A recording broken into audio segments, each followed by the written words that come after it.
dadka khayrka jecel assalaamu calaykum waraxmatullaahi tacaala wabarakaatuh maanta waxaan ka hadli doonaa sooyaalka nabigeena Muxamed naxariis iyo nabadgelyo korkiisa ahaatee wax walba waxa uu leeyahay meel uu ka bilaabmo taariikhda islaamkuna waxay ka soo bilaabatay aabahin aadam ilaa imika aan taaganahay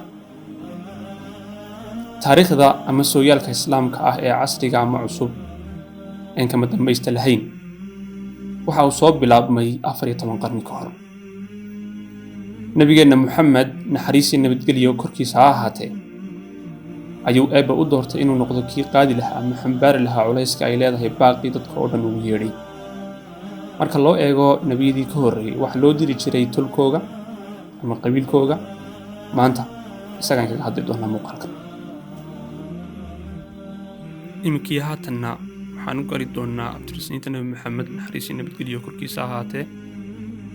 waxaana weeyaan Muxamed bin Abdullah bin Abdul Muttalib bin Haashim bin Abdi Manaaf bin Qusay bin Kilaab bin Mudar bin Kacab bin Lu'ay bin Ghalib bin Fihr bin Malik bin Nadar bin Kinaana bin Khuzayma bin Mudrika bin Ilyas bin Mudar bin Nizar bin Ma'ad bin Adnanna وإن النبي إسماعيلنا سونا وحوين إن النبي إبراهيم الخليل عليهم السلام رشد النبي محمد حريص نبتقليو كركيس آهاته ومع السنين لقي طبنكي بشهر ربيع الأول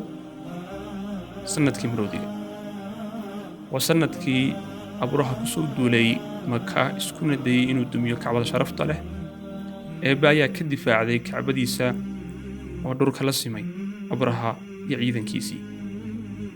waxay waafaqsan tahay bisha Abriil 570 miilaadi waxa ku dhashay gurigii adeerkii Abu Talib ee reer Banu Haashim isagoo agoon ah aabihii Cabdullaahi waxay geeridu u timiday isagoo hooyadiisii 2 bilood oo kaliya awgii Cabdul Muttalib